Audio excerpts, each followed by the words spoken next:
And welcome to the Fantasy Flex podcast presented by Prize Picks. I am your host, Chris Raybon, and it's week one. I'm joined by my guy, Sean Koerner, and we're here to break down every matchup for fantasy football, DFS, and prop betting purposes. Sean, what's going on, man? We made it, buddy. It's week one. I am so pumped. Preseason was good to me. I love me some preseason, but I'm ready for these meaningful games and getting to see, all these players in action. I'm just so pumped. Yeah, preseason was cool. Aside from that one time I bet on the Falcons and they played no players, but it was pretty good. I'm excited. I think the opener, which is Tampa Bay and Dallas, is going to be a very interesting football game for a number of reasons. Number one, you get to see the champs again, as usual, to open the season. But number two, you get to see Dallas and their what should be a high-flying offense with Dak Prescott. So that's actually the first matchup we're going to talk about, Sean. So I want to jump right into this one. And the way we're going to do this is this year, instead of going position by position, we're going to try to get even more thorough. So we're going to go matchup by matchup. We are recording this on Tuesday, so we have our projections. They're initial projections, but we have our projections out. You can go to actionnetwork.com to check those out. But we're going to introduce each game with a key prop. So you used to throw out 4 props. Now we're going to have a prop for every game because we're going to kind of use that to introduce a key player, a key matchup, and kind of go from there throughout, the guys we're kind of targeting or fading, just the key players from each matchup in fantasy. And Sean, I think for Tampa Bay Dallas, the one that stands out to me is Ezekiel Elliott over or under 58.5 rushing yards. That is the line on Prize Picks going against this tough Tampa Bay run defense. Yeah, this line looks low, but I still like the under. And around this time last week, they had 71.5 rushing yards. So, I took it when it was that high, but I still like the under here. You already mentioned it. This is a tough matchup. Tampa Bay was first in DVOA against the run last year. They brought back every single starter from their Super Bowl team. Tampa Bay is going to be a tough matchup for all running backs. But, this week's going to be even tougher for Zeke. Zach Martin's going to be out due to COVID. Lael Collins is banged up. He's expected to play, but he might not be 100%. Dallas is a little bit over a touchdown underdog, so this might not be a run heavy game script. All signs point to the under here. And in season long fantasy, I have Zeke ranked RB 17 right now. So this is just the week to fade Zeke. I'm going under here. Yeah, I have it right at 60. So I'm not too different from the prop. I wouldn't go over on this one if I'm betting it, just because I think the floor is lower here. You could get in some bad negative game script. And we saw what Tampa Bay does to teams with banged up offensive lines. It was literally the last thing we saw in NFL football that counts was Tampa Bay just messing up the plans of a otherwise explosive offense, but with some offensive line issues in that Super Bowl. So Zeke, he's right at the fringe of the RB1, RB2 tier for me. I don't think you can afford to bench him if you drafted him as your RB1 or anything like that, but not really loving him in one game slates, not really loving him in anything, other than just, okay, I drafted him as my first running back and, I got to play him. What about a DFS cheat code, Sean? Somebody in this game that you are looking to play, somebody that might be a little bit overlooked, undervalued. Yeah, I think the cheat code for this game is Michael Gallup. This is a game where there's just so many good wide receivers. You have 4 legit wide receiver 1/wide receiver 2s in this game. I think Antonio Brown is an interesting play as well. He's, Tampa Bay's number 3 wide receiver. But I think Gallup, I've been bullish on him heading into this season. Last year, he was sort of the forgotten guy because, he ran more of those low percentage deep routes. And he should continue to do that this year, but they have been moving around the formation. He's been lining up in the slot a lot more. So I think it's going to help raise his floor. He's going to be more consistent. And, the gap between he and Cooper and Lamb might not be as big as people think. So, I want to invest in Gallup early on, just in case, he just breaks out this season. I believe it's a contract season for him, so he's going to be giving max effort. So I think this first game, especially we have so much wide receiver talent, he's going to be overlooked. So I'm going to be team jam him in. Yeah, Gallup, you've been high on Gallup all offseason. I like that one.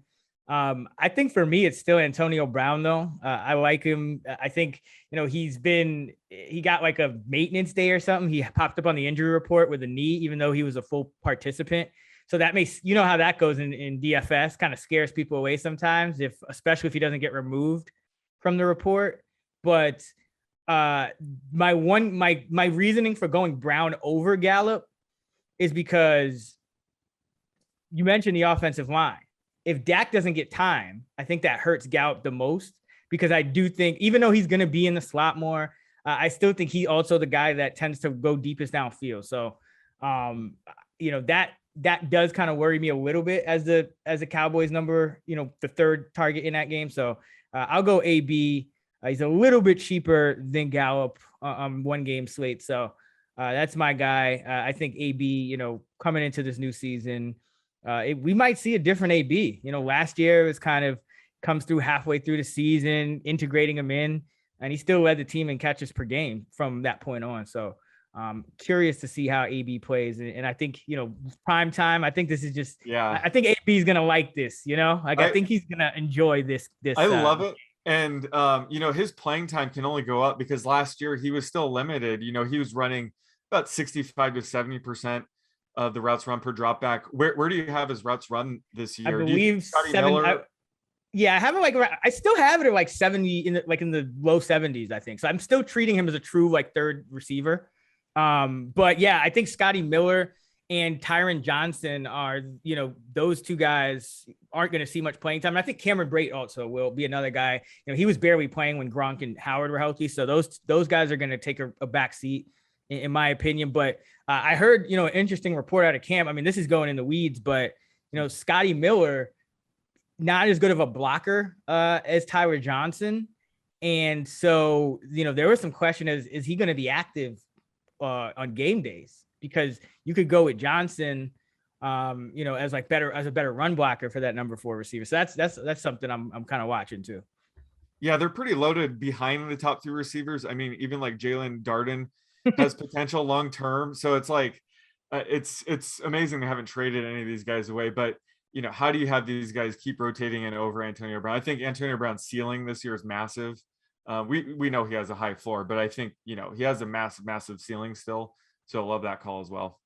Yeah, the one thing to play devil's advocate, I hope doesn't happen, but Tony Romo, I think, had this really good explanation of the Bucs offense last year in comparison to years past with Brady in New England. And he said, Brady's used to having, 4 guys underneath and 1 guy go deep. And with the Bucs, 4 guys go deep and he has 1 outlet option underneath.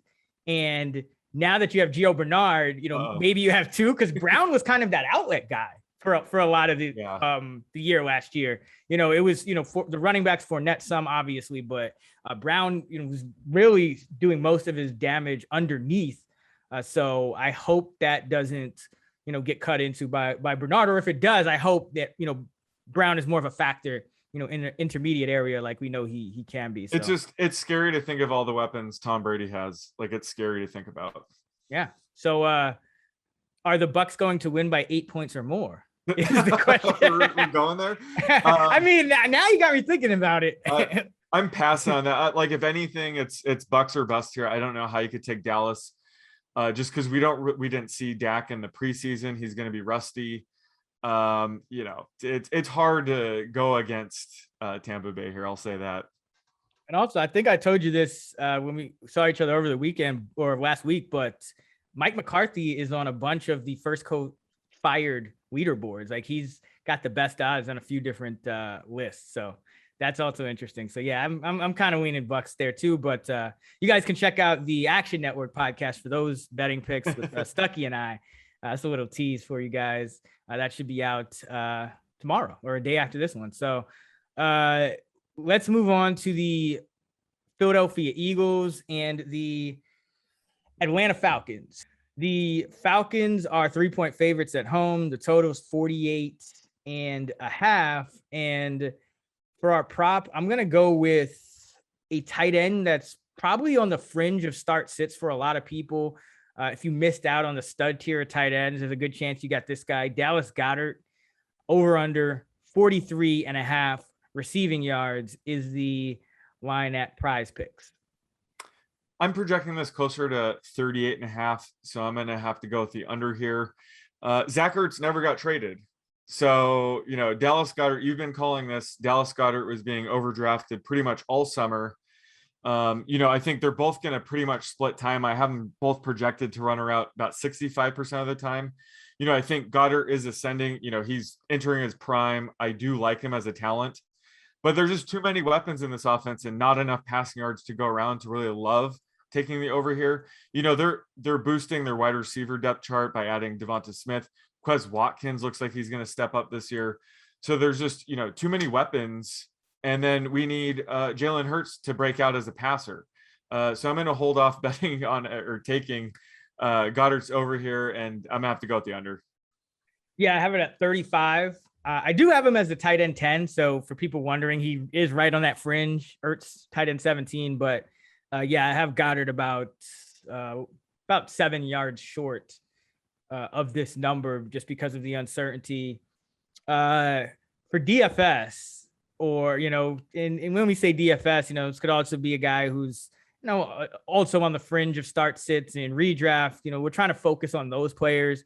I know last year, we used to start off by, who's our top 5 or top 3 ranked guys at each position. I don't think that's given people much value just because everyone's starting, Patrick Mahomes and Josh Allen and these guys.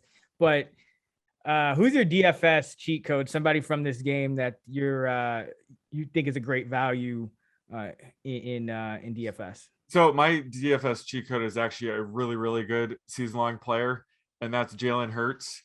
I was considering between either Devonta Smith, Jalen Reagor, Quez Watkins. I think they all have a ton of upside, especially this week against Atlanta. And then I was like, why not just go all in on Jalen Hurts? I think now is the time to buy in, just in case he has, a 2019 Lamar Jackson or 2020 Josh Allen breakout season where, he develops significantly as a passer, and we already know his rushing upside.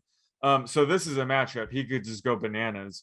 So I'm going naked Hurts here. You don't really need to stack him with anybody. I mean, he has all these weapons. I already talked about, I do like Goddard still. Zach Ertz will still be a pretty solid weapon.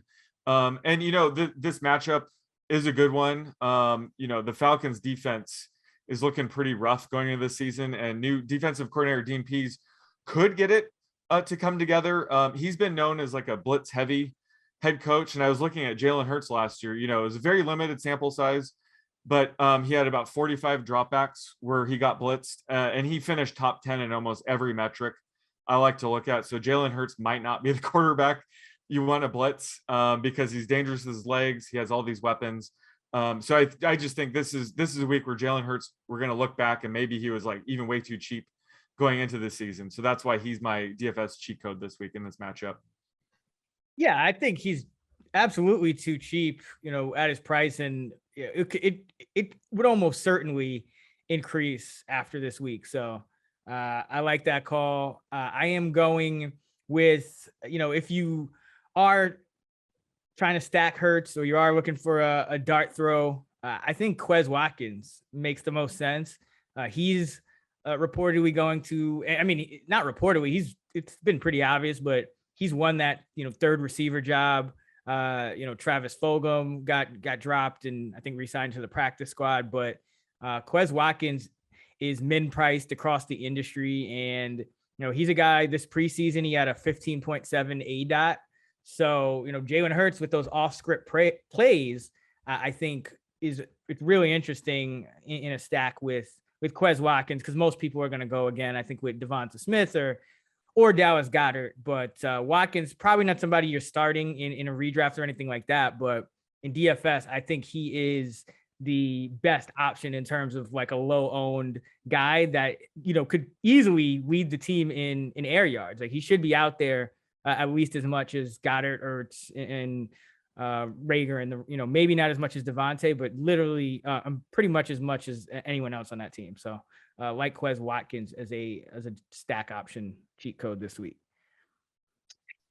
All right, let's go to Pittsburgh Buffalo, and this game is a rematch of last year's game where Buffalo got the win. I believe they picked six Roethlisberger last year. So, Pittsburgh gets to give him some payback here, maybe. Buffalo is a 6.5 point favorite. The total is 48. Seems a little bit high, but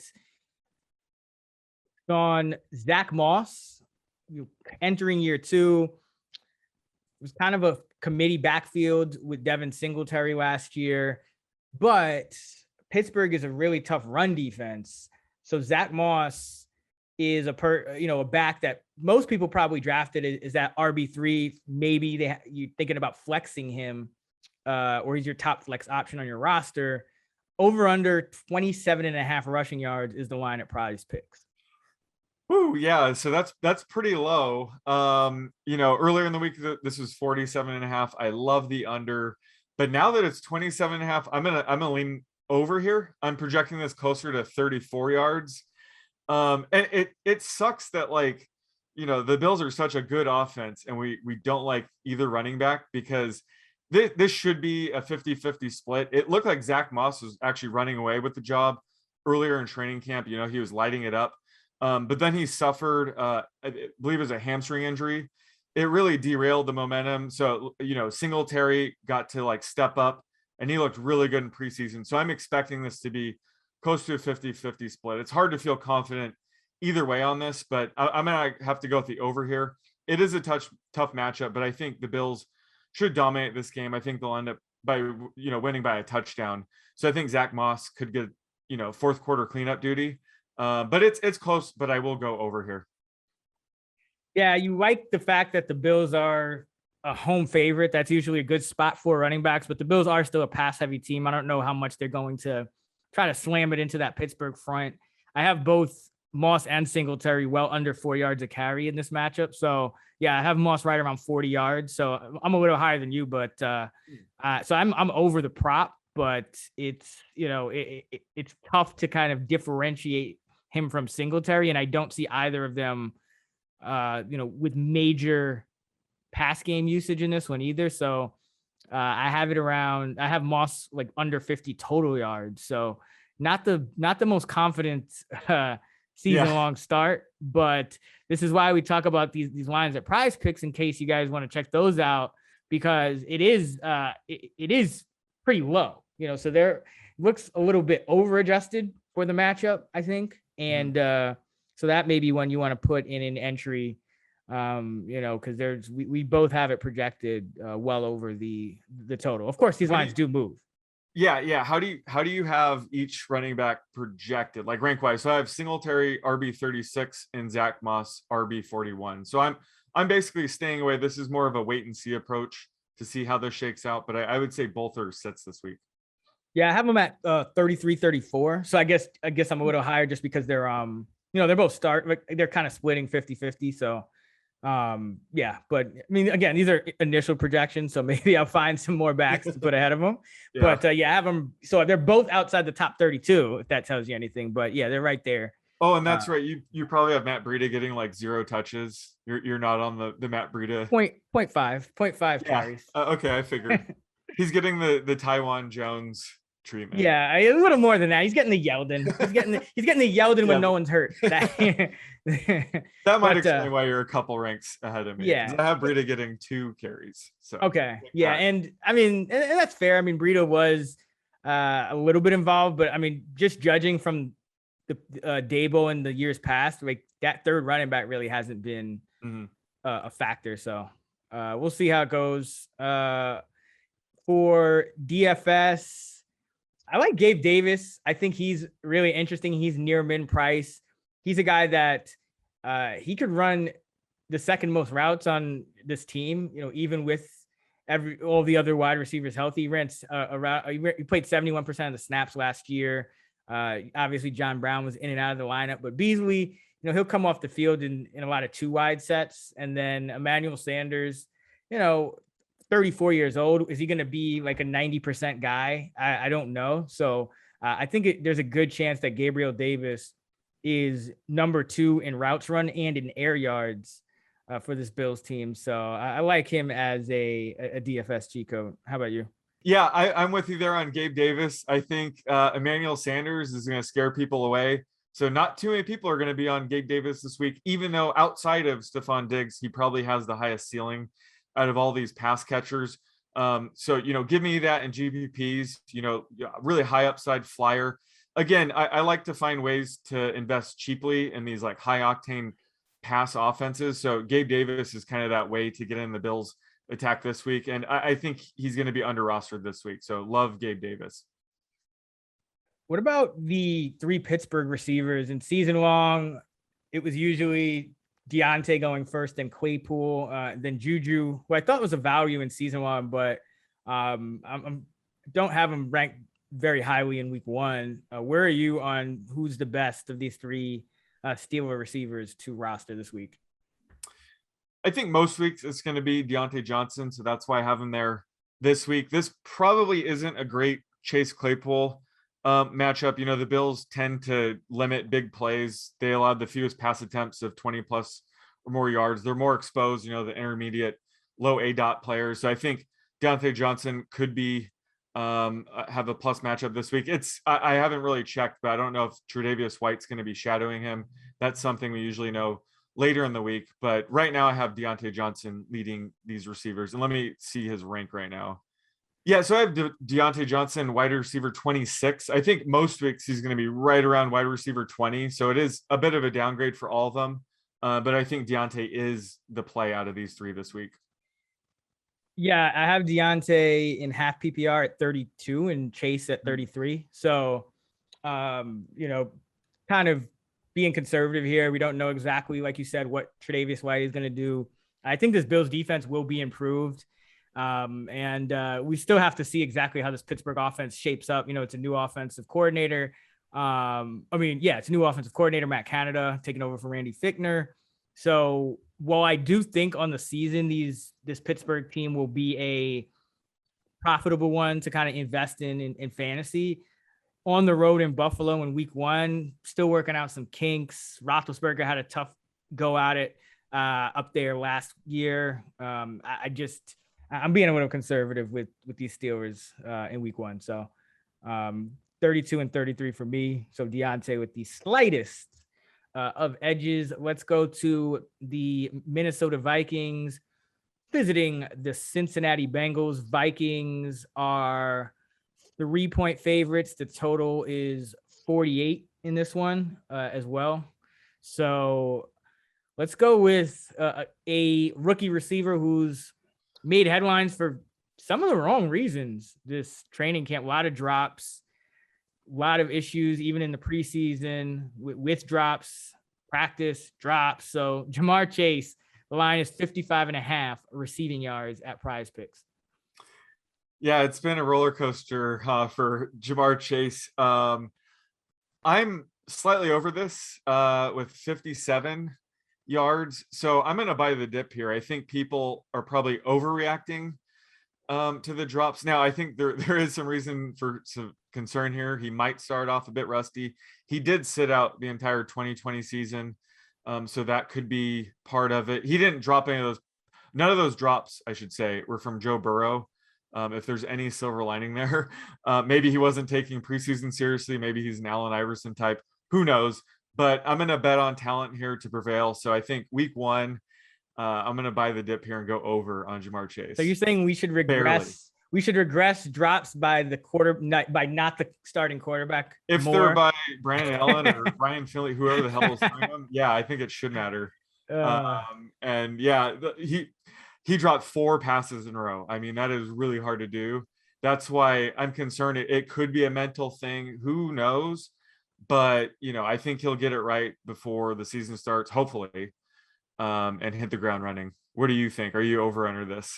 I'm under. I'm not too far under. I have it at 53 in my initial projections. So by no means, a slouch in terms of the receiving yards, but I do kind of look at T. Higgins, a guy who a lot of people were taking, after Jamar Chase, at least earlier in draft season. I think now with the, the negative news coming out of camp, the ADP's kind of corrected a bit. But T. Higgins last season, week 1, 22% of the snaps. Week 2, 65% of the snaps. Week 3, 79%. So they kind of ramped him up slowly there. Now, granted, it was, coming out of COVID as well. But that's kind of what Chase is doing. He's a rookie and he sat out a year because of COVID. So I'm just worried that they kind of ramp him up and use a couple weeks to really get him into the flow of things. We have heard that, Auden Tate, a reliable veteran who should be active on game days, is going to perhaps take some of those snaps. That's what Zach Taylor said. So I'm just being conservative here. I have Chase as my wide receiver 42. So yeah, that's a set. I have him wide receiver 32, but I would recommend, if you have a comparable option that's, a bit safer, probably go that way. Jamar Chase is a player I definitely see getting better as the season goes along. So if you can, you bench him this week and hope he goes off on your bench. But yeah, I'm a little bit higher with wide receiver 32 on Chase this week. Yeah, like I guess you're kind of using more of his like season long averages, like for routes and stuff like that. Like I'm going a little bit under. Yeah, we'll see. Like you said, these are initial projections. You mentioned Auden Tate. I'm going to be following that very closely. If anything, I could ramp up Auden Tate's routes run per drop back, and that will directly, lower Chase's. So I might meet you.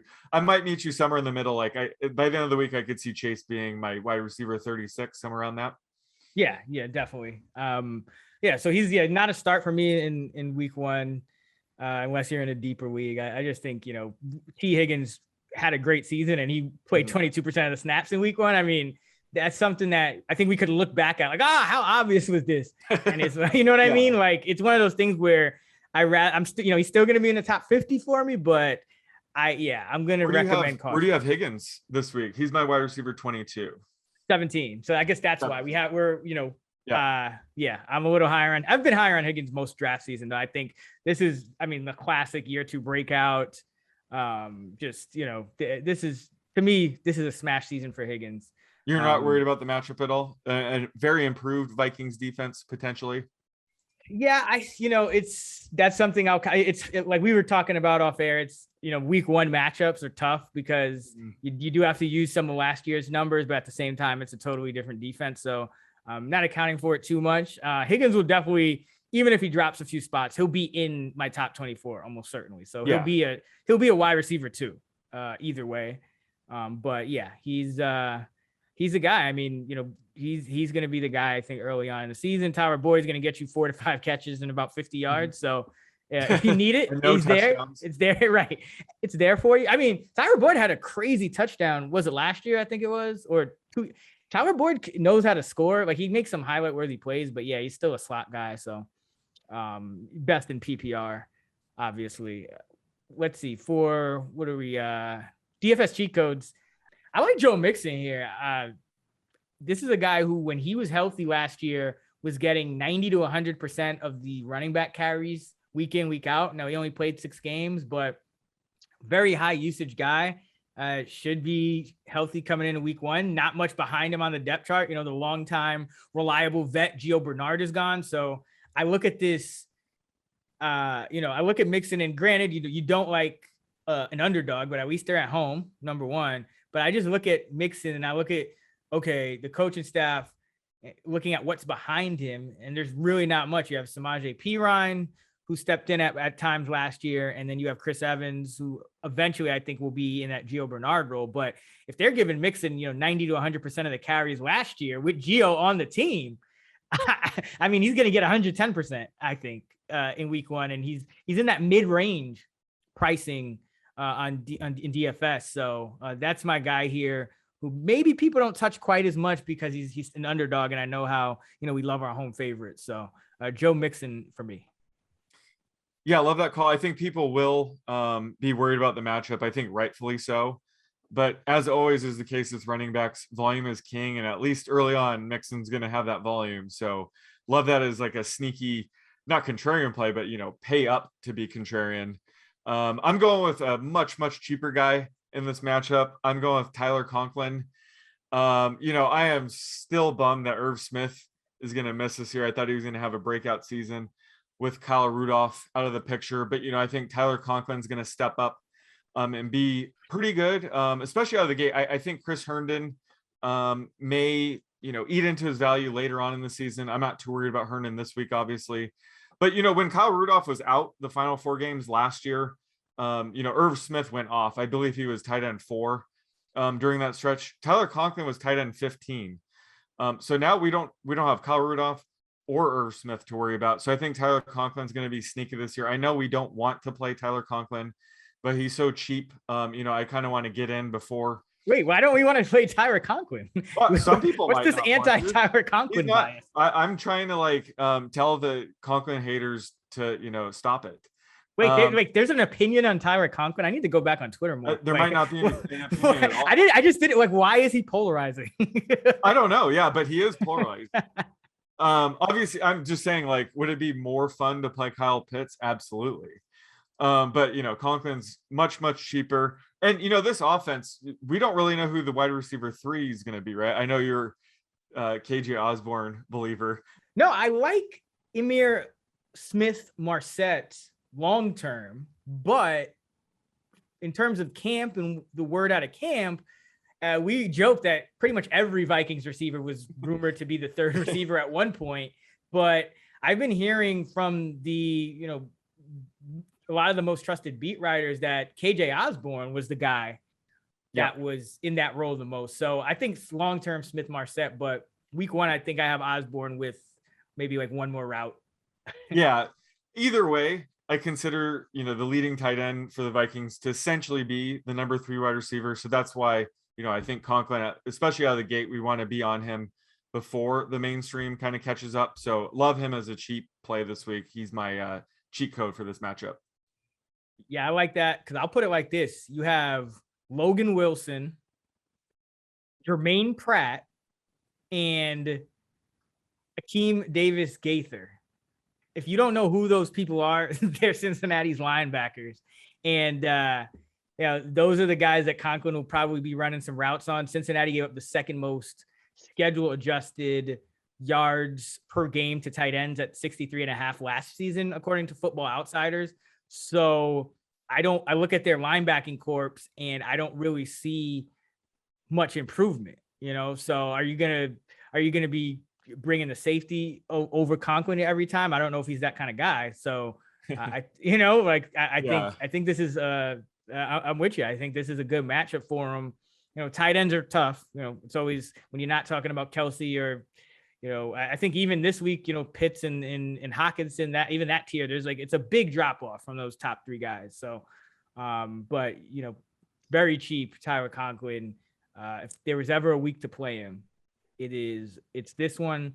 Let's go to, speaking of TJ Hockenson, the 49ers at the Detroit Lions, and the Niners favored by 7.5 at most sportsbooks with the total down at 45. So could be a good spot for the Niners. And the prop I want to go with is one where I think season long, a lot of people have Trey Sermon, the rookie, ahead of Raheem Mostert.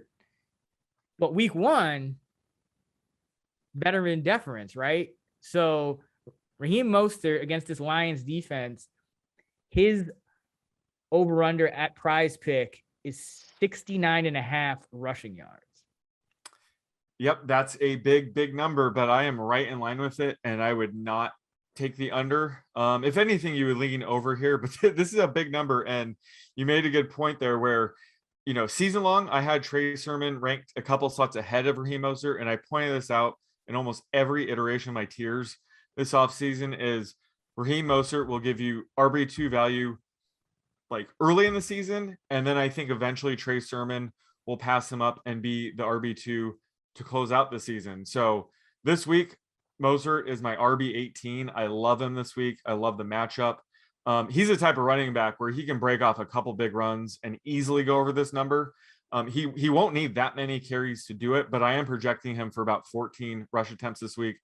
So I think he has a really high floor. And yeah, if anything, I would lean towards the over here. Yeah, I have him around RB12, so I'm even higher on him. I love him this week. And I have him, but I do have him at like 65 rushing yards. So I guess it's within a carry of him going, because I have him at 4.9, which is high because of that Detroit run defense. You don't expect to be very good. So like Mostert this week, as far as the line, I'm staying away because I agree. I don't want to bet the under, but that's a big number. And it's still Kyle Shanahan, and we don't know. And like, this is such a good matchup all the way around. I think that San Francisco, like Jimmy G could throw like 4 touchdowns and then Mostert could give way to like the third string back, by like halftime. Yeah. So, that's the only reason I'm a little conservative there. In general, I'm always conservative betting overs, so wouldn't do it. But yeah, this is one where I don't like the under. I need more of an edge than, 4 or 5 yards to bet the under in a great matchup like this for Mostert. For DFS cheat codes, where are you going in this one, Sean? You know where I'm going with this one. I'm on Ross St. Brown. And, I think out of the gate, I think he's going to be one of Goff's favorite target. He should start in the slot. And we've seen, in the past, Goff loves targeting the slot. St. Brown could be his next Cooper Kupp. And, even though we do love TJ Hawkinson on this podcast, he's been dealing with a shoulder injury. I don't know if he's going to be 100% for week 1. So if anything, he might be eased in, and St. Brown could get an extra target or two that might go to Hawkinson, starting in week 2. So I think just out of the gate, I want to be all in on St. Brown. I think he's perfect, for full PPR type formats. He might not be startable in season long. You probably need to be in a deeper league to start him, but I do like him long term, and I think he'll hit the ground running for rookie this year. Totally agree. That's my guy too. Min priced pretty much across the industry. Just a guy that you may get, 8-9 targets from in week 1, especially if there is a trailing game script. Now the floor is really low. He could conceivably, he's a rookie. He could goose egg for all we know. But oh, no way he's gonna goose egg. Hey, it's Jared Goff, man. It's Jared Goff against the defense that like Aaron Rodgers couldn't figure out twice in one season. It's kind of on that level again, I think, or at least getting back to it. So I'm not, I think there's a wide range of outcomes, but I do have St. Brown projected for 4.6 catches, and I have him in half PPR as my wide receiver 59. So, he's outside that top, 450, but he's right in that next tier if you're in a deeper league or something like that. This already was the thinnest and worst wide receiver depth chart in the league, and then they cut Brashad Perryman. Yeah, that made it better. Addition by subtraction. I'm not even joking. You probably think I'm joking, but I've been so I posted a Prize Picks prop at like 3 a.m, and it was like I think it was either Mims or Tony, but it was like somebody parlayed with Brashad Perriman. Like it was just like this guy. I couldn't believe when I saw the lines for him for season 1. It was like 750 yards. It's like this dude hasn't even done that. Like when is Brashad Perriman ever? I'm so down in him. I agree, but like the competition got even better for or worse, however you want to describe it, for St. Brown. Like he's absolutely going to be playing over 80% of the snaps right out of the gate. Well, yeah, but I think I don't know if it changed much, because I think with Brashad Perriman not on the field, like I think Cephas or Raymond or Benson is probably more likely to draw a target than Brashad Perriman lumbering around out there. That's lumbering exactly like with Jared Goff under center. Yeah, Perriman would have been just running wind sprint. Yes, wind I sprint. agree with that. Yeah, so like that's why I was like, it just wasn't a fit. It was like, go back with me to Alex Smith, Washington, first year before he got hurt, and Paul Richardson. Like, it was so obvious that wasn't going to be a fit. And I remember I said it, and like the fan base got mad at me, Washington's fan base. And I was like I get that you're excited about your new quarterback, but this is just not the guy you want to pair him with. And, that was the case with Perriman. So now we'll see what happens. I think Tyrell is a little better just because he can also run those intermediate crossing routes that Goff likes. So, I have him actually at 53, a couple spots ahead of St. Brown, just because I think, still a veteran guy. But in terms of catches, like straight up catches, I have St. Brown 4.6, Williams 4.0. So Williams gets more yards and a little more Yeah. with a couple ticks higher on the touchdowns. All right, we spent enough time talking Detroit here. Let's go to the a much more interesting game for fantasy purposes, and that is the Arizona Cardinals visiting the Tennessee Titans. The Titans are 3 points favorites. The total is a robust 52. So, Sean, I'll ask you this to lead it off. Chase Edmonds, James Conner, there's going to be some type of split going on here. It's not necessarily one where it may change as the season progresses. It's just one where it will change once James Conner inevitably gets hurt. So in week 1, given that Conner should play, Chase Edmonds over under 43.5 rushing yards is the line at PrizePicks. Yeah, that's a good line. I'm pretty much in line. I have him closer to 42 rushing yards. But if anything, this probably does set up better for Chase Edmonds. They're road dogs. I think they could ease in James Conner. He's still recovering from off-season toe surgery. I didn't expect him to have a huge role week 1. So if anything, I would lean towards the over. But how could you feel comfortable one way or the other? This is definitely a backfield where I'm in wait and see mode with both backs, obviously. But I'm also worried that Rondale Moore could eat into Edmonds' role more than people think. He's going to be very active on these screen passes, but he could also see, a couple of carries a game. So he kind of like steps on Edmonds' toes. They kind of have a similar skill set. So, I'm going to be very cautious with this backfield, even though we did mention we do like both running backs. We're probably too cheap at ADP because if either running back misses time, I think, the other one's going to be a pretty good RB2. So heading into the season, if you can, you probably want to bench Edmonds. You definitely want to bench Conner. So this is sort of a wait and see situation for me. This is a pass. Yeah, and it's because as long as we've known Cliff Kingsbury, he just doesn't give carries to that third running back. I mean, who do you have? What do you have for Eno Benjamin and Jonathan Ward combined? Like how many? Exactly. Carries? So I have so I have a half carry for each. Oh, more than me. I have them at 0. If that, let me see. I'm just guesstimating right now. I'll probably give him a half, but I started him out at 0 because there's no injuries. I have them combined for a half a carry and combined for like 0.2 catches. But that's exactly the point, right? Is Cliff Kingsbury really just has no use for these third string running backs. Even when one of the running backs goes down, it seems like whenever Kenyon Drake is out, Edmonds gets all the work. That's going to be the case with Conner. So I think that, just when it comes to these number 3, 4 running backs on the team, that's kind of why I do like the ceiling for both running backs. Yeah, I'd bet the under 0.2 catches on those dudes combined 17 weeks. You got to lower that. That's about 0.18 too high. Well, would you take minus 800 for the under? Because that's what it is. So I would take minus 8,000. Yeah, any juice. Yeah. Okay. Yeah. No, but I mean, no, seriously, like I'll probably give them like a % of a snap, but like that's how little those backs, like the third string back, and usually they have they'll have 2 active sometimes for special teams, like the 3 and the 4 running back, but they just don't play. Well, and part of that is their best running back is Kyler Murray. So yeah, right. That's kind of why these number 3, number 4 running backs don't see much work, is because they already have a rushing quarterback. Yeah. And I'm at 43 yards for Edmonds. So that's a no, that's right on. But let's go to DFS because my favorite cheat code, and also an automatic bet over 1.5 touchdowns pretty much week in, week out. And that's Ryan Tannehill. I love Tannehill in one of the highest, over-under games of the week. And he's been the guy that, late in draft season, I finally started missing out on Jalen Hurts some, and I would try to get Ryan Tannehill. That would be the guy that I was like, okay, if I let Jalen Hurts get past me, I got to at least get Ryan Tannehill.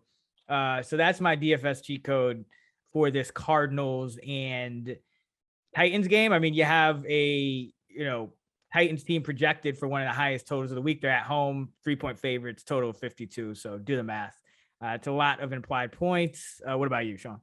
Yeah, first let me piggyback on that Tannehill call real quick. Who do the Cardinals have that are going to slow down either AJ Brown or Julio Jones? Because they lost Patrick Peterson. Yes, he's not as good as he used to be, but also Malcolm Butler retired. Like, how are they going to slow down either receiver? They can't, right? Yeah, what is it going to be? Alford and Murphy or something? Yep. Is that really what we're doing here? That is really what we're doing here. And then I guess Marco Wilson would mix in. It's ugly. Yeah.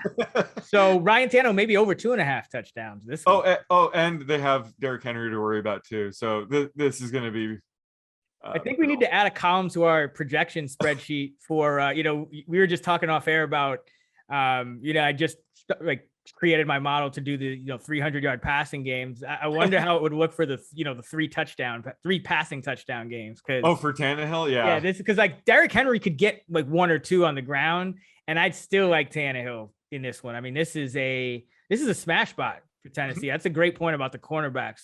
Arizona's in flux, and whatever they were doing in the offseason, with Butler retiring, they haven't practiced with whatever group they're going to be out there with as much as probably you would have liked to. So Tannehill for me. So I'll let you take Tannehill. He's obviously a cheat code here, but I'm going with Rondale Moore. I think this is the week. I think a lot of my cheat codes are going to be rookie wide receivers. I want to get on them early again this year. That was fun getting in early on, Justin Jefferson, Chase Claypool last year. Rondale Moore is sneaky. He might not have a super, super high ceiling. He's probably not going to score a ton of touchdowns, but he's going to get targets. They're going to manufacture touches for him. Like I said, I wouldn't be surprised if he gets 2 or 3 carries this game. DeAndre Hopkins has been banged up. I'm not worried about him at all, but I think Rondale Moore should be the number 2 target this week. It's a great matchup for him as well. So he's a guy with sneaky upside. He's dangerous with the ball in his hand, so he can get a screen pass and take it for 80 yards. So that's why I do think he does have a higher ceiling than the typical smallerish yak kind of receiver. So I love his upside. I think he has the potential to be a Deebo Samuel type. So I want to be in on him early, and he's pretty cheap across the industry as well. Yeah, I'm looking at my numbers, and I have Green and Kirk with 4 catches and more with 3.3, but I think I need to update my more yards per catch, because I use ADOT, some combination at ADOT and a regression or whatever, but I have more getting only 9 yards per catch essentially, because he's gonna be one of those gadget guys. That's not too far. Yeah, I have 9.8. He's gonna have a low ADOT for sure, but yeah, he has a higher ceiling than your typical low ADOT guy, because I think his yak ability is just off the charts.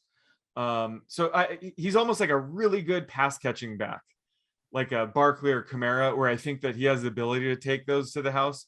But yeah, I'm closer to sub 10 yards per catch, but I think he does have a higher ceiling than most receivers that have that kind of prototype. All right, let's go to another, at least for one side, but that's maybe because I've been low on the other side for most of the offseason. But for our next game, let's go Seattle, Indianapolis. In Indianapolis, the home team is a 2.5-point underdog. The total is 49.5. T.Y. Hilton going to start the year on the shelf, Sean. So the prop I'm going to throw out here is Michael Pittman over under 56.5 receiving yards at Prize Picks. I'm in line with this prop, but I will say I lean towards the under. He's a guy where I do think he was cheap in drafts heading into the season. And, this week he's wide receiver 45. So I wouldn't suggest starting him. He's a wait and see kind of guy. He should end up being Carson Wentz's number 1 target, but I think, this first game, they could spread the ball out. So I think he has a lower floor than I think people realize going into week 1. So I'm going to go with under here. I think, guys like Paris Campbell, Zach Pascal could step up. So I think his floor is much, much lower than people realize. So I'm going under here. And he's a guy that I think his fancy value might be if he becomes Carson Wentz, red zone target. I think he does have touchdown upside. That's kind of the appeal with him. So I think when it comes to his receiving props, anything over 55 seems a bit high. Yeah, I have him right at 55. I have him four and a half catches for 55 yards. So I do like him in DFS as a cheap kind of play because he still projects to run the most routes on the team. I think Pascal and Campbell will be pretty much close to full-time guys as well. But Pittman is still, he could be the air yards guy. He could be the leading target, the leading route runner. So and Seattle, I know they got Achilles Witherspoon, but there's still some questions about that cornerback group in Seattle. And this could be one where Seattle, unlike most teams who face Indianapolis, Seattle's actually capable of running up the score in this defense. So I'm interested in Pittman, even though I'm right on his prop. I think that's a good line by Prize Picks. But who do you like for DFS in this one? So my cheat code, I mentioned him, is Zach Pascal. And he's one of those guys, nobody wants to play him. Like, this isn't even like Tyler Conklin hate. Nobody loves playing Zach Pascal. He's one of those guys that's always annoyingly productive. I mean, he led the team in receiving yards in 2019. And then he was second in receiving yards last year. It's like they never want him to be a top 2 wideout, but it always turns out to be that way. So like you said, he should be a full-time player as long as T.Y. Hilton's out. He always has. Not buying the Michael Straton. I do. Well, yeah, I watched every preseason game. I think he does have some sneaky upside. Maybe not week 1, but I think Pascal, like he always has that sneaky touchdown upside. He's the guy in DFS where you can get him basically min price across the industry. And he's gonna be rostered on so few teams that I think he does have that upside you look for. That's why he's my cheat code for this matchup. All right, let's go Chargers at Washington. The Chargers are 1-point road favorites. The total 44.5. Tough matchup though for Justin Herbert, coming off that Rookie of the Year performance. His passing line at Prize Picks is 274.5 passing yards. You going over or under, Sean? I love this under. Love the under. I'm closer to 260. And even that, I can make a case why he might go under that. This Washington defense is no joke. Herbert could start off a bit rusty. I mean, he didn't play all in the preseason. This is his first game under this new offensive coordinator, Joe Lombardi's scheme. So, it might take a couple times. I think Herbert's going to have a fantastic season, but it might take a couple games to sort of gel with the offense. Same thing with the offensive line. The offensive line should be much, much better. But, a lot of new pieces. It could take a couple games to gel. This Washington defensive front is not the first game you like to see on your schedule. So I think that he gets off to a slow start. Love the under. With all of these negative things, he's still my quarterback 12. I think that's a good sign for his season-long prospects that he's still QB 12. But he's one of those guys where he's sort of on the fringe sit start this week just because of how brutal this matchup is. Where do you have him right now? I have him at QB 13. So I'm right there, but I'm 253 for the passing yardage. And, one of those things where I said this, in our season long pods, but we might look back at like, did we really draft Justin Herbert well ahead of Tom Brady and Aaron Rodgers and Jalen Hurts? And if you drafted Herbert at that QB 7, it probably is going to be a little ugly in week 1 because you're going to have Tom Brady going against Dallas. You're going to have Rodgers against New Orleans, and you're going to have, who is it? Jalen Hurts in that matchup against the Falcons. So wouldn't be surprised if that starts out a little rough. Still do expect a great season for Herbert, but Washington front is nothing to play with, that front 7. And I think they'll be decent on the back end. I know they're going to change some things up scheme-wise, play a little more man to kind of, maximize the value of that front even more. So I'm interested in this Washington team and what they're going to be doing, but I don't think this is a matchup that you want to play around with your quarterback. Like, definitely would look to find a better option than Herbert this week. For DFS, I like Antonio Gibson. He's in that mid-range pricing tier, not too much. And we expect a big year from him. I know we like Jarrett Patterson as kind of that number 3 back there, but we were hearing the whispers, maybe they'll try to turn Gibson into McCaffrey. Maybe he gets a few more passing down snaps. But either way, I think he's too cheap in DFS at home in week 1. I don't know that the Chargers should really be a favorite on the road here. So Gibson's kind of like I treat him kind of like a home favorite back in this spot. Yeah, I love that call. And, I do think just his ceiling is through the roof because, we saw him limited when it comes to, passing down work last year, but he's a former receiver. So we know he can handle that. The question is, can he handle 20 plus touches a game? Obviously that'd be the only concern with him, but love attacking him early on. So love that cheat code. I'm going a little bit off the map with my cheat code. I'm going with Josh Palmer, and we got to see Josh Palmer score a touchdown in a meaningless preseason game. But I think that he's ready to step in and sort of be, the true number 3 wide receiver for the Chargers. They didn't really have that last year with Jalen Guyton. He still ran a route over 80% of the time every week. He just did nothing with his usage. So I think Josh Palmer, he's a 4th round pick out of Tennessee. I think he's way more talented than Jalen Guyton is. I think Jared Cook's going to be very good at tight end, but he's not going to command the same target share that, say, Hunter Henry did. So I think there are targets for Palmer out of the gate. It might take him a couple of games to really break out. This, like we've said, this is a tough matchup, but these rookie receivers, I kind of want to get in early. So I'm going to have a few Josh Palmer lineups sprinkled throughout my builds. I'm not going all in this week, but just put him on your radar. I think he's going to break out this year. I hope you're ready to go like all or nothing next week when like you're going in on all these rookies. And I know in the past I remember you saying like, I was like a week too early. And so like you better be ready to go right back in on this guys, even if they like goose egg. Yeah, if they goose egg, I will absolutely be on them again next week. All right. Let's go to Jets at Panthers, and this is the revenge game for Sam Darnold. You have the Panthers 5-point favorites, the total at 45. I'm going to start with another former Jet in his spot, Robbie Anderson, over under 63.5 receiving yards at Prize Pick.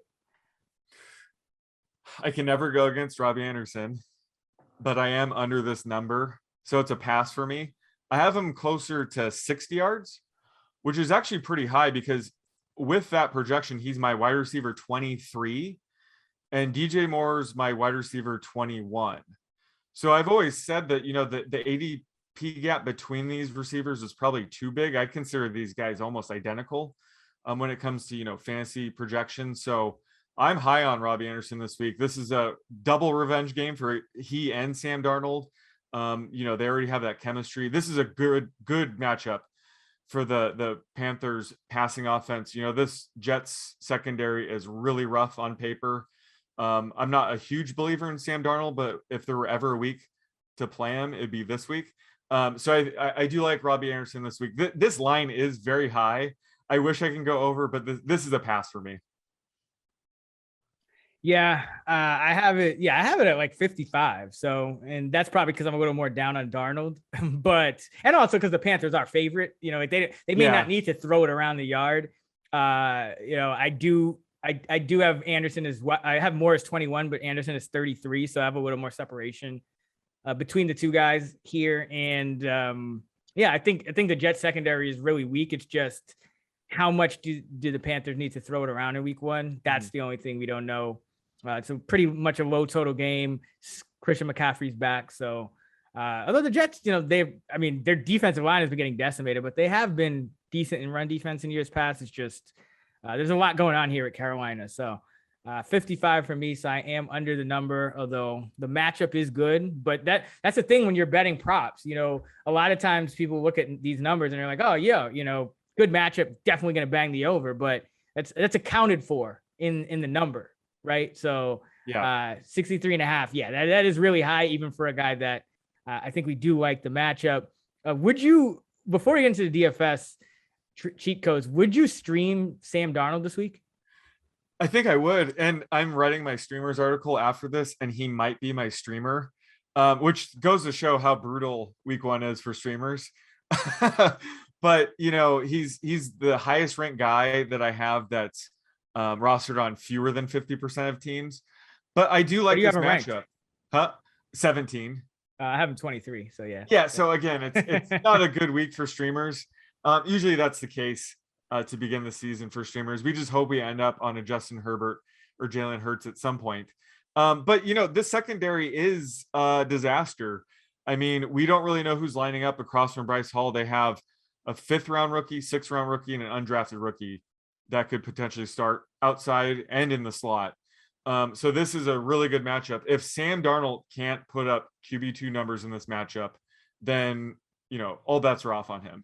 So I'm just saying that if there were ever a matchup to play Sam Darnold, it's this week. But how can you ever feel confident streaming Sam Darnold? But I happen to think that out of all the crappy options right now, Sam Darnold's probably one of the better ones. You wouldn't rather stream like a Jimmy G? Like against Detroit? We'll have to see what happens with Trey Lance. If Trey Lance ends up missing because of his finger, I wouldn't be surprised if Trey Lance has a goal line package or something, gets a couple snaps. I'm considering Jimmy G a high floor play. But I think, we're talking about these streaming quarterbacks. I don't think you can go wrong with any of these guys really, but none of them really stick out as a great play. Again, week 1 streaming, I'm telling you, it's a disaster this week. There's no like slam dunk play like there usually is. So you can't go wrong with any of these guys sort of in this QB 20 range. Would you play Darnold over Herbert? No, right? Hell no. Like we said, even though I'm within like 5 spots. So. Well, even though Herbert has all these negative things, he's still my quarterback 12. Okay. So if Herbert happened to be like QB 18, just under Darnold, I would still say play Herbert. Like you still want to trust the better quarterback when it's close like that. DFS, I like Corey Davis. I think he'll be the lead route runner, lead air yard accruer for this Jets team under Zach Wilson, who I kind of already trust more than Sam Darnold in a sense. But I do think, the Jets will be playing, from behind in this one a little bit. So Jamison Crowder banged up. Corey Davis puts Corey Davis in a good spot. And I think you probably like Elijah Moore as well, right? Yeah, I was going to have you guess which rookie wide receiver is my cheat code, because we have Terrence Marshall, who I'm high on. But the cat is out of the bag on him because he scored a bunch of touchdowns in preseason. But Elijah Moore is my cheat code this week. And a big part of that is, honestly, we didn't see him play in the preseason, so I don't think people are really bullish on him quite yet. People tend to need to see him in action or need to see rookies in action before they buy in. And that's why I want to buy in early on him. Jamison Crowder's banged up, so he might be limited this week. That's one of the things that has been holding Elijah Moore back in my season-long projections is Jamison Crowder. So I think Moore's going to have to hit the ground running this week. And last year when it came to like Justin Jefferson and Chase Claypool, those were 2 wide receivers I was a bit early on. And I was taking their over-under, like their weekly player prop was like 18.5 yards for each one the week where they just went off. So I was able to get them. So like Elijah Moore is in that camp, I think, last year with Justin Jefferson, Chase Claypool. I'm super high on him. So that's why I want to take him week 1. Whereas Terrence Marshall, we've talked about this. He probably does need an injury to say DJ Moore or Robbie Anderson to really have fancy value. Whereas Elijah Moore, I don't really see much stopping him out of the gate. So he's a guy I'm all in on for week 1 as my cheat code. Yeah, and he's been playing some outside in camp too. So even though he projects more as a slot guy, I think he's one of their 3 best receivers. So he'll be on the field a ton this year, I think. Let's go to Jacksonville, Houston. The Jaguars are favored on the road against the Texans by 3 points, a total 45. And Jacksonville has 3 receivers that should get quite a bit of action. Now, I know Marvin Jones is banged up, but his prop is 54.5 receiving yards at Prize Picks. Are you over or under? I'm in line with this. I am at 53. But there's just so much uncertainty with these 3 receivers that I'd probably lean under. He probably has a lower floor than we realize. I think the sure thing out of this trio of receivers is Laviska Shenault. I think he's the lock to see 7+ targets potentially. Whereas Marvin Jones, he might be a little bit more inconsistent. But he is sort of the veteran of this trio, and I think Trevor Lawrence has leaned on him. Watching these preseason games, he tends to be in the right place at the right time, and Trevor Lawrence knows that. So he's been one of Trevor Lawrence's favorite targets at times. So, I think Marvin Jones is a great play long-term for season long. Like he's a guy I like to have on my bench, but for week 1, I'm probably under on this due to the uncertainty. Yeah, I have Jones at 54, so I'm actually right there It's in a good line. Yeah, it's a good line. But he's my wide receiver 39. So if you're in a 12-team league, I could see starting him in a flex, but he's kind of on that fringe. Like I wouldn't start him as a wide receiver 3, even with the good matchup this week. So I think he's, just like you said, uncertainty there. For DFS, I would like James Robinson as a mid-range guy, top 8 running back for me this week. And I believe most DFS pricing came out when Robinson was still presumed to be sharing the backfield with Travis Etienne, who, of course, got injured in the preseason and down for the year, unfortunately. How about you? What do you like in DFS? Jacksonville. So James Robinson, great call. I have him RB6 this week. Where do you have him? I have James I think 7. So 7. Yeah, he's top 8. Absolutely the cheat code in this matchup. I concur. However, and I promise this is my last one, I'm going with a rookie wide receiver, Nico Collins, baby. And he's a guy that... Wait, before we go into this, did you see that Anthony Miller practiced? He did practice. Okay. Just wanted they might take it easy with him because that was a separated shoulder. So I don't know if he can take contact. Yeah, I don't think it matters in this situation because Nico Collins is a guy I thought I might try to start the hype train on by like week 8, week 9. But then they trade away Randall Cobb. And then they cut Kiki QT. And then the guy they traded for, Anthony Miller, separated his shoulder. Now, he might play this week. Again, he might be limited. But either way, I think Nico Collins is going to see, over 80% of the routes run this week out of the gate. So I think we need to get on Nico Collins before the hype train leaves the station. Again, don't put him in all your lineups, but sprinkle him in a couple of your lineups this week. He's one of those, he's 6'4". He's a big body receiver, a potential great deep downfield threat. He's sort of like the Chase Claypool kind of guy this season. I think he has that kind of upside. Unfortunately, Tyrod Taylor won't really unlock his true ceiling this year, but he's a guy I definitely want to have some shares of this week. What are your thoughts on Nico Collins for? I need you to help me project these routes because, I don't know what to do. So, I have Cooks 92.5%. I do it in 2.5 increments. Collins 75, Conley 75, Miller 25, Roberts 5. Is that where do you have these guys? Because I have no idea where to put anyone behind Cooks. I'm similar. So I have, Cooks around 90-95%. Mm-hmm. Nico Collins and Chris Conley, that's kind of the interesting part of this where I don't know how those are going to divvy up. So I think anywhere between 65 and 75. Okay. I have for both guys. Yeah. I think Anthony Miller, 25% sounds about right. That could be 0. That's why. But so if he's out though, that would increase Collins and Conley because Cooks can't really go any higher. Exactly. That's what I'm saying. And Conley, he doesn't really get targeted most of the time. I am forcing the issue of Nico Collins because I'm assuming Anthony Miller, he'll probably sit this week. Again, it's a separated shoulder. So it seems like that's, likely for an in-game aggravation. There's no reason to force him. And Andre Roberts is more of a special teams guy. And he's banged up. I don't think you could put him for over 5%. Yeah. Right? I'm just putting him as 5 because I know he'll be active. And if somebody gets hurt, he's got to be the guy. That's his ceiling though. But either way, I think Nico Collins could see 80% very easily. Yeah. This week, Chris Conley could rain on that Nico Collins parade. But either way, I don't think enough people are going to have Collins this week. So that's why I'm bullish on him. All right, let's go to Cleveland at KC.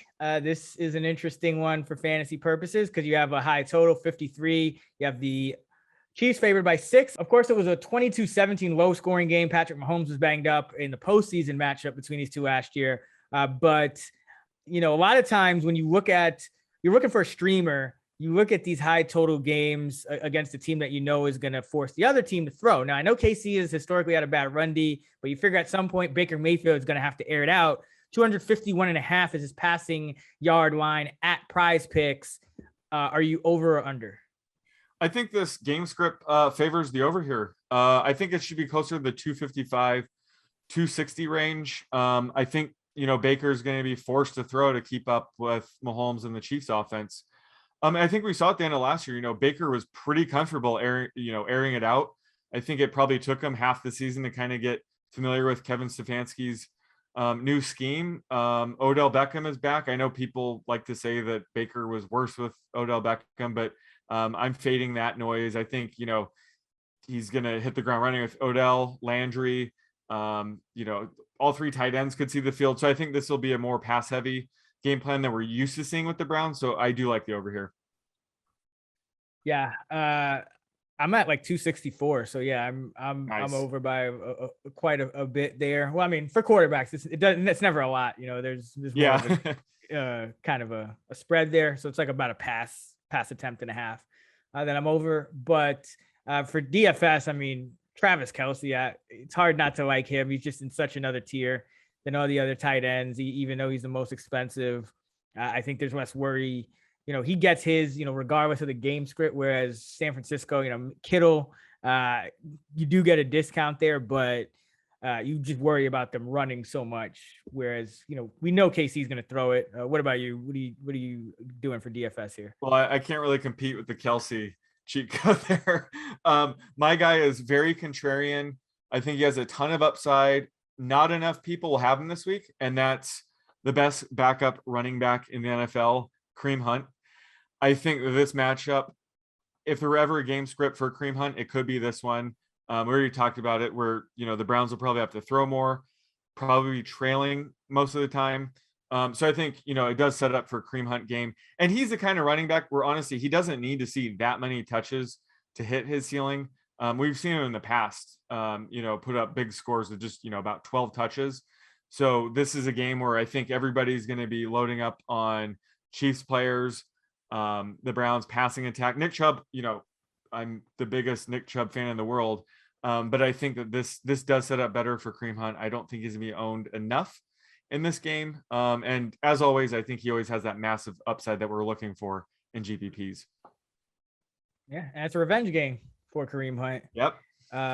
Both of them were somewhat quiet in the postseason matchup. That's why I ended up going Kelce. But yeah, I think Hunt will be the guy that's lower rostered because Chubb, I think everyone kind of knows that KC invites the run. So I think Chubb will get his in terms of rostership. Let's go to Miami at New England. The New England Patriots in game one of the Mac Jones era. The rookie quarterback wins the job from Cam Newton, who was released. The Patriots are 3-point favorites in Foxborough against the Dolphins. The total is 43. We saw a pretty low scoring game in week one with this matchup last year. Of course, it was Ryan Fitzpatrick and Cam Newton.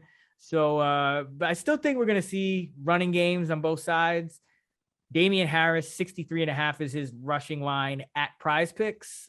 Are you over or under that? I am over that, barely, but I do like everything that, contributes an over environment for this prop. So I have him at 66 yards. But they trade away Sony Michel, huge for Damian Harris, and then naming Mac Jones the week one starter. That was huge for his stock. So I'm bullish on Harris going into the season. They're a slight home favorite. They have one of the best O lines in the game. So this is a perfect spot, perfect game script for Harris. So I think his ceiling is much, much higher. So I'm leaning the over here. And, Ramondre Stevenson is a guy that may eat into, his running share later in the season, but I think early on they're going to lean on Harris even more. So even though I'm projecting just a couple yards higher, I do love the over here. Yeah, I'm just under 15 carries for 66 yards. So I'm over too. I think this could be just a great situation for everyone involved in the Patriots because you're going to get the running backs more usage around the goal line. Cam Newton was getting, 40% plus of the red zone carries last year. So, and also you're going to have less scrambling. You're going to have a more accurate passes. So I think it helps the pass catchers as well. But in week one, I do like Harris. And for DFS, I will throw out somebody here. I'll finally go with a rookie. Yeah, there you go. We did Jalen Waddles is pretty cheap. And remember, Will Fuller is missing week 1, so we could be getting a 90% snap guy in Waddle now. Remains to be seen what role Albert Wilson has, what role Preston Williams, is he going to play? Is he like, he feels like he's never healthy. I think he's supposed to play, but not much. Right. So, remains to be seen exactly what the roles will be for some of these other receivers. But the way I'm looking at it is Devontae Parker and Jalen Waddle are their top 2 as long as Will Fuller's out, and he's out in week 1, finishing up that suspension. So do like Waddle. How about you? First off, I'm very proud of you for doing rookie receiver. And I can't believe I let you potentially take the most talented one out of this entire class. Love that call. And, we were talking, I think it was the final rankings podcast about like one of these Dolphins receivers is probably undervalued because their ADP, all of them are outside of the top 40. And the reason is because any given week, we don't really know which one's going to step up. You kind of need one of these guys to miss time for them to step up. Well, Will Fuller's out week 1. So, Parker and Waddle, it's their time to shine. Love the Waddle call. I'm letting you take the rookie for this one. I'm going the boring route. I'm sticking with Damian Harris here. Again, I love all the reasons for him to go over his rushing total. I think he is sneaky in GPPs because yes, he's limited when it comes to receiving work. I can't really project him more than 1 catch for this game, but I think he does have, 2 touchdown upside in this matchup, especially since Cam Newton's gone. He is now potentially the goal line back. And again, they trade away Sony Michel, another guy that would siphon away a goal line carry here or there. Rex Burkhead, another guy that probably would have siphoned away a goal line carry here or there. So Damian Harris, I think, he's not locked for 2 touchdowns, but he does have that upside that you're looking for in GPPs, where I think he is a cheat code this week, just based on the game script, everything going in. This is a Damian Harris game for me. Yeah, he's one of the, select few backs that I have projected over half a rushing touchdown. I have him at 0.54 nice for this one. So yeah, that's pretty rare that a guy, especially aside from like a Derrick Henry and a Dalvin Cook, it's hard to get above that per game, just on a weekly basis. So Harris is in a good spot. Let's go to Green Bay, New Orleans. The Packers are 4.5 point favorites. Of course, this game is being played in Jacksonville, not the Superdome. So the total still is 50. And I'm going to start it with a Marquez Callaway prop, 52.5 receiving yards. Oh man, this is a tough one. I'm at 57, but I would say the median is probably closer to 52. Do we know if he's facing Jair Alexander? Like, I'm assuming he is. So this could be a very tough matchup for him. And I know everybody was targeting him in season-long drafts. I thought he was a good late-round value, but he's my wide receiver 39 this week. So, unless, you're really weak at receiver, I don't know if he's a play this week. Just because I think that he will. I don't know who else Alexander would need to pay attention to. So the matchup does scare me away here. And the prop is about right. But where do you have him projected? I have him at 28. So I actually have him at 20 wide receiver 28, not 20. I have him at holy shit. I have him at 62. Yeah, so I'm at 62. Okay. Yeah. And I'm actually that's a good point on Alexander. Early in the week, I try not, especially in week 1, I don't usually like make crazy adjustments for matchups, but I may lower him a couple ticks. I still think he's startable and playable. I mean, that's just he's too cheap in DFS at nearly min price for a guy that should lead his team in routes and air yards, even in a tough matchup. So it's tough for me to say fade him. I think if you have him, I think you do play him in week 1. And I mean, at the end of it, it's because it's Jameis Winston, right? He'll give him some shots. Like, it's not like it's. That's what I'm saying is. It's not. It's not. Matter? It's not Drew. Well, yeah, because I think Drew Brees would never target. I think Drew Brees will be smart and if it's like, okay, unproven second-year guy against good cornerback, let's go somewhere else. But this is Jameis Winston, so I'm not as concerned. I'm all in on Cowboy. That's my DFS guy. How about you? Well, that was the point I was going to make. Like, the matchup's tough, but who the hell cares if Jameis throws a couple picks to Alexander if you have Callaway? That doesn't matter, right? He'll still force the issue. Yeah. But he's still on that fringe wide receiver 36, where I think he has a start call this week. It's a tough call.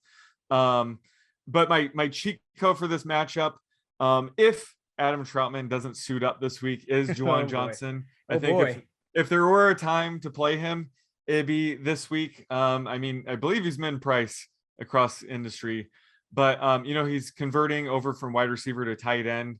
Honestly, they don't really have anybody else right now. Nick Van Et's on IR.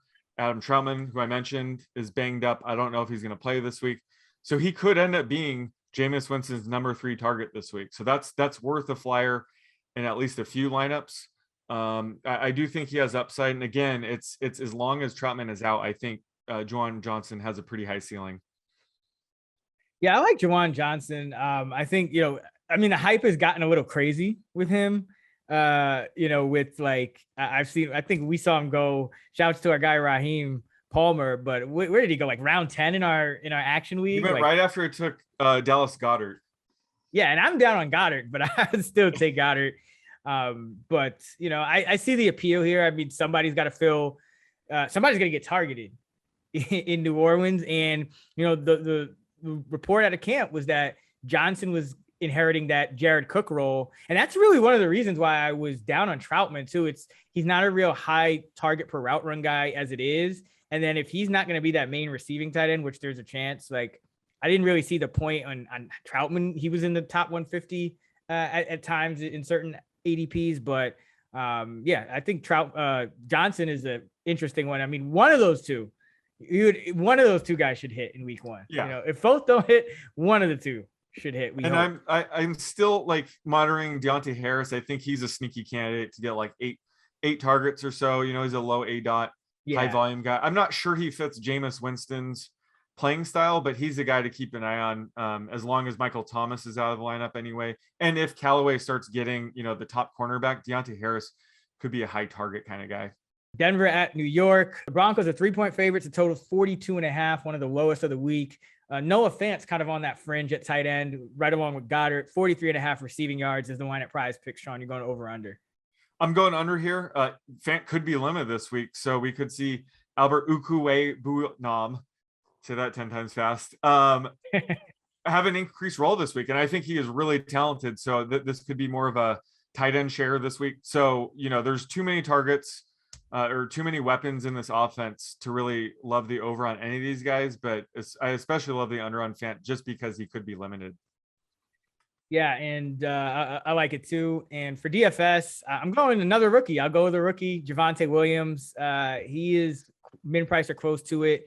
And I think this is another Arizona situation. I don't think you're going to see the third back because they let Royce Freeman go. So they're envisioning that kind of Lindsey Gordon split, even with Williams. But I actually think they like Williams in the pass game. So I could see Williams having a big role and even coming close to Gordon right off the bat in week 1. So going Williams.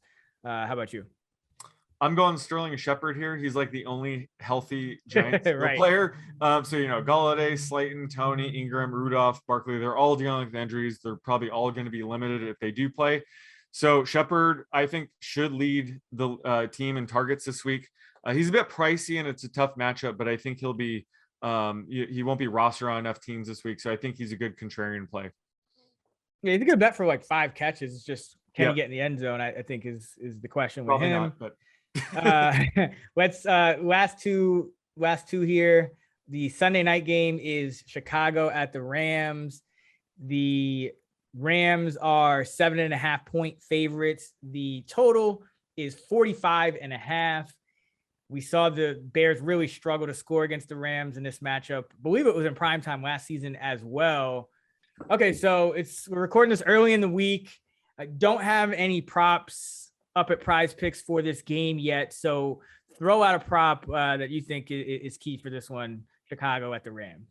So Allen Robinson, total receiving yards, going against Jalen Ramsey. Where do you have him? I have his over-under at 60.5. Allen Robinson. And I know there's a little. Where do you have Allen Robinson ranked? So I have him as the wide receiver 24. I still have his receiving yards at what you said 59.5. 60.5. Oh yeah, I have 66. So I'm over by, I guess, like half a catch or something like that. But I do have a wide receiver 24.5 PPR. So not too high on him as compared to where he was going in season long.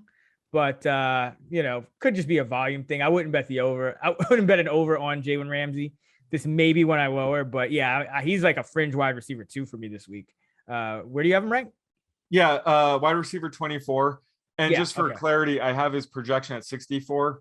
Okay. I docked about 4 yards, to be closer to his median. And it is a tough matchup. I'm curious to see where Price Picks sets this, but it's tough to feel comfortable either way. This will be the lowest Allen Robinson is ranked all year long, right? Like 24.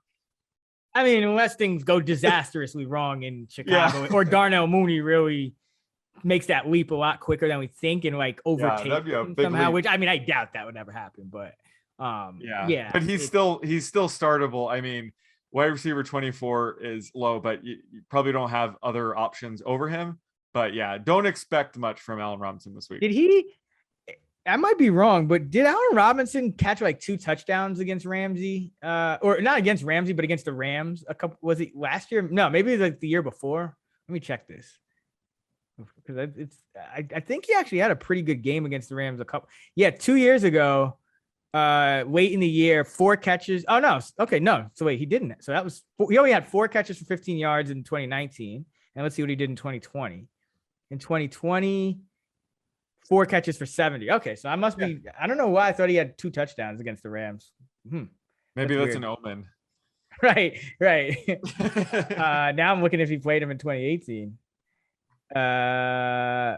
Was Ramsey even on the team? Yeah, I don't think he was. They had a good defense, but and then 5 for 42. So yeah, he struggled against the Rams. So may have to lower him even more than that. Who are you looking at in DFS in this Rams Bears game? Matthew Stafford for me. They bubble wrapped him in preseason, didn't play at all. So I think we haven't really seen how good this Rams offense could be under him, but it's possible we see them be much closer to what we saw in 2018. This is absolutely lethal passing attack. So I kind of want to get in on Stafford early. It is a tough matchup on paper and reality, but if anything, the Bears are weak at corner. So I think the Rams could exploit this matchup. Sean McVay is going to unleash Matthew Stafford. So I kind of want to get him before everybody catches up to just how good this offense could be this year. Yeah, and I'm going kind of with the same mindset. Bears weak at corner, things we haven't seen in a while. Deshaun Jackson should be healthy this week. He might not be healthy much longer. So it's gotta be Deshaun for me. We could see a deep bomb from Deshaun this week. He'll be the wide receiver 6 after 2 games, and unfortunately, this is the time you want to play Deshaun Jackson. Like, if you need a dart throw in season long, or you need DFS low rostered, low price guy, Deshaun Jackson is it. He's it, man. All right, let's go to the last game, Monday night, Baltimore at Vegas. Baltimore 4.5 point favorite in that one, and the total 51.5. So on the higher end, and also early in the week, so no props for this one, but I'm curious, where do you have Gus Edwards? Give me Gus Edwards rushing prop. Oh man. So I have it at 72.5. And this is assuming they don't sign like Le'Veon Bell or somebody. I think either way, they probably won't even be active this week. So I don't know if I should have a caveat where there should only be 2 running backs active this week, but right now I have it 72.5. I'm still under, so I'm at 66. But he's still my RB9. So what? Yeah. Damn. Yeah. So he's one of those guys that I think you're starting this week, no questions, against Vegas. I do have him at 66. So you must have a massive touchdown projection for him. 0.55. Yep. Yeah. So a little bit lower than that, but not a bad number, because he's going to be the goal line back. So yeah, and they like him in Baltimore. Like, this is a guy who I think there should be no question about, should I start him? I know he was kind of a late late riser in drafts after J.K. Dobbins went down, but he's a guy that started before and he's averaged 69 yards per start, so that number that you threw out with the 70, whatever, that's right in line. I have him 66, you have him 72. That's right in line with that 69 that he's averaged per start on around 14 carries. So this is Vegas. We don't expect the defense to be great. So this is a smash spot for Gus Edwards. I don't know how else to put it. For DFS, I think, I'll let you throw out the DFS guy. I think I'm on the same page. I think we have the same guy, but it's Tyson Williams. I think now that Justice Hill is out for the season, I think the cat's out of the bag with Tyson Williams. I think he's going to be rostered by way more people now. But I loved him before the Justice Hill injury. And again, it remains to be seen if they add somebody before week 1. I think either way, that whoever they add might not even be active. So love Tyson this week. The coaching staff believes in him. I think he's part of the reason why they didn't really add anybody after J.K. Dobbins went down. They believed in Gus Edwards, like you mentioned. The coaching staff loves him. But I think it was an endorsement for Tyson Williams. So now that Justice Hill is out, I think, unfortunately, they have to add somebody. But I think he is the number 2 back. And the gap between him and Gus Edwards might not be as big as people think. So, and, season-long leagues, make sure he's not available. He should, he's the direct handcuff. Potentially, he could take over Gus Edwards at some point. We don't know. But I'm a big believer in him going into the season. Yeah, there was talk out of camp that Williams might have created a little role for himself, even if Dobbins was healthy, maybe as that third back over Justice Hill anyway. So, it's a smash spot for Edwards, who's essentially what you would, wherever you would have had Dobbins, Edwards is in that spot. And then Edwards, he was kind of a fringe flex guy, and that's where Williams is now. And again, good matchup against the Raiders. Start your Ravens this week. I think should be a good one for them offensively. I know Gus Bradley's there in Vegas, and they signed KJ Wright and did some things, but that defense has been, bottom of the league, 20th or worse since 2007. So we'll see if the Raiders can turn it around, but I wouldn't bet on it in week 1. That's going to do it, man. That was a pod, man. Week 1. That was a pod. Yeah. Feels good. Hope you guys enjoy the Fantasy Flex presented by Prize Picks. You can listen to the feed all week long. We have 5 episodes per week coming to you for, from here on out for the regular season. You can follow Sean on Twitter at @_oddsmaker. You can find me at Chris Raybon, and you can find us both at those same handles in the award-winning Action Network app. Be sure to subscribe to the feed, leave us a rating and review on the Fantasy Flex feed. It really helps us out. We moved to the new feed so we can start giving you guys more episodes every week. So I hope you guys enjoy them, and good luck this weekend. We'll be back a little later in the week with a whole episode dedicated to player props. So be sure to tune in for that. And until next time, let's get this money.